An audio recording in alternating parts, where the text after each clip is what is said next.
When my wife casually announced over dinner that she was going on a trip with her coworker, I froze. Her tone was light, as if it was the most natural thing in the world, but my gut told me something was wrong. She didn't ask, she declared it, with a half-smile like she had already made the decision without me. I looked into her eyes and saw no hesitation, no guilt, only confidence that I would quietly accept it. I set my fork down and leaned back in my chair. "Great," I said evenly, forcing calm into my voice. "Perfect timing for divorce."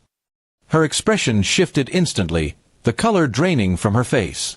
She thought I was joking at first, but when she realized I wasn't smiling, her smirk faded into silence. She stuttered, asking what I meant.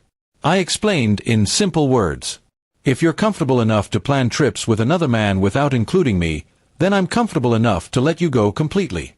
Marriage is supposed to be a partnership, not a game where you disappear with your coworker while I sit home waiting." Her defenses shot up immediately. She claimed it was for work, that I was overreacting. But her story didn't add up. No email, no official notice, no explanation that made sense.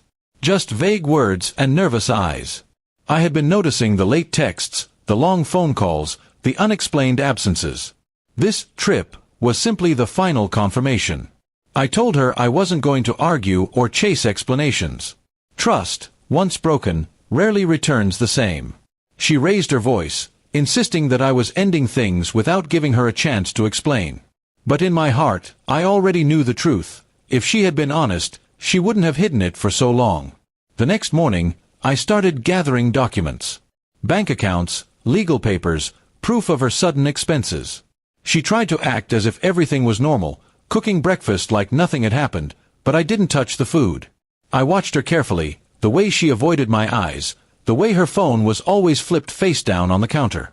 When I quietly mentioned that I had spoken to a lawyer, she nearly dropped the plate in her hands. Panic crossed her face. She realized then that I wasn't bluffing. I had seen enough betrayals in life to know the signs, and I wasn't going to waste years pretending.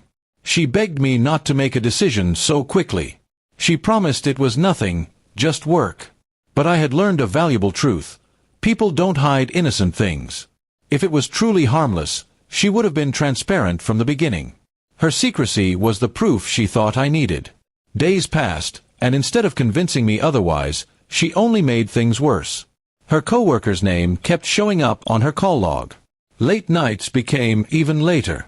I didn't shout, didn't fight.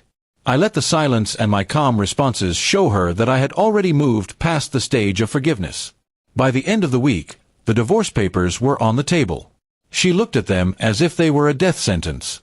She cried, asked if we could go to counseling, said she would cancel the trip.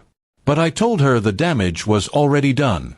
If she had to think twice about loyalty, then she was never truly committed. Her tears didn't sway me. In fact, they only revealed the regret of being caught, not genuine remorse.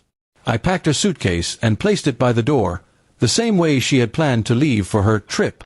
Only now, the destination was different. When she finally walked out, dragging her bag behind her, I felt a strange calmness settle over me. It wasn't anger, it wasn't joy. It was freedom, the kind that comes from letting go of a weight you should have dropped long ago. In the weeks that followed, I found peace in small routines. No more suspicious phone calls, no more lies hidden in excuses. My home felt lighter, my days less heavy. I realized I had been living in a one-sided marriage, where trust had been slowly dying. She sent messages at first, apologizing, asking for another chance. But I didn't reply. I had already spoken my final words the night she told me about her trip. Great, time for divorce. It was short, clear, and the only answer she needed. And as time passed, I knew I had made the right choice. Some betrayals don't need evidence written on paper, they reveal themselves in actions. And when they do, the strongest revenge is not shouting, not fighting, but walking away and never looking back.